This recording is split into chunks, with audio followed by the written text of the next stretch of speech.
출범 2주 만에 마이크 앞에 앉은 더불어민주당 혁신위원들. 국민이 느끼는 실망감과 당의 인식에 괴리가 있다며 민주당이 기득권에 안주하고 있다고 비판했습니다. 더불어민주당은 기득권에 안주하면서 국민의 정치에 대한 불신과 혐오, 그리고 당의 위기에 대하여 절박해 보이지 않았습니다.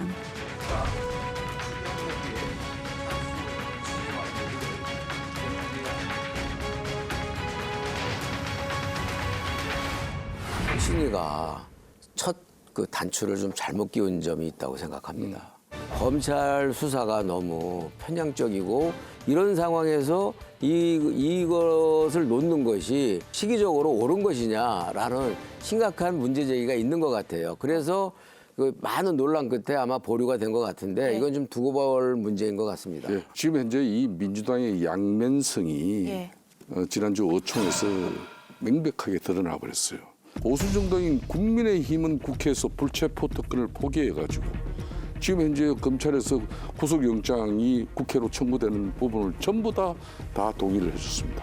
혁신위원회까지 띄워놓고 거기서 1호 안건으로 만들어놨는데 이걸 수용하지 않는 그 민주당이라는 것은 앞으로 민주당이 지향하는 그런 변화와 혁신 계획 뭘 의미하는 건지 저희들이 봐도 좀 걱정이 되는 거죠. 혁신 의지가 없는 것 아니냐라는 이런 비판을 당내에서도 아마 고민을 했을 것 같거든요. 저는 일단 총체적 난국으로 보고 있습니다. 왜냐하면 김은경 혁신위원장이 정당 혁신에 대해서 대단한 식견을 가지고 있는 전문가도 아니셨고요. 그럼 구성원들과 함께 모여서 혁신위원들과 함께 혁신안을 먼저 만드는 데 집중을 하고 발표를 하셨어야 되는데 이제 그런 점에서 스텝이 하나 꼬인 게 있고요. 두 번째로는 불체포 특권을 하라는 것은 국민들의 명령이기도 하고 정치권이 같이 목소리를 내고 있는 부분이라서 현 정부의 민주당이 어떻게 맞서야 되는지에 대한 현실적인 고민은 있겠지만 대중들의 바다에 저는 몸을 던져야 된다고 생각합니다. 그래서 국민의 여론을 감안해서 정치권이 결정해야 될 것이다 말씀드리겠습니다. 저는 다른 거 필요 없습니다. 국민들이 봤을 때 과연 민주당이 혁신이 가능한 집단인가라고 생각하는데 아마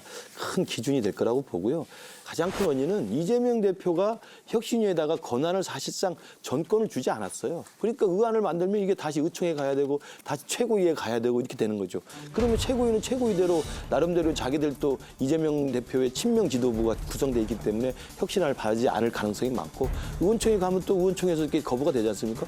제가 볼 때는 이재명 대표가 혁신에 정권을 주지 않았다는 게 제일 크고 그건 뭐냐면 내년 총선까지 혁신의 신용만 좀 하라는 액세서리용으로 만든 거고요.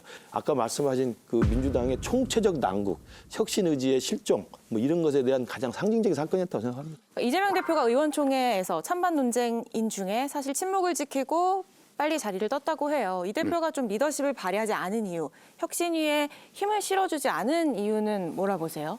저는 그 민주당의 많은 그룹들과 그리고 민주당의 지도부가 이 혁신위원들하고 심각한 이 대화를 좀 해야 된다고 봐요. 왜냐하면 그분들이 정치에 대한 경험이 별로 없어요. 그러니까는 현실적 정치 감각은 부족하고 그리고 지식도 부족하고 근데 이상은 상당히 많아.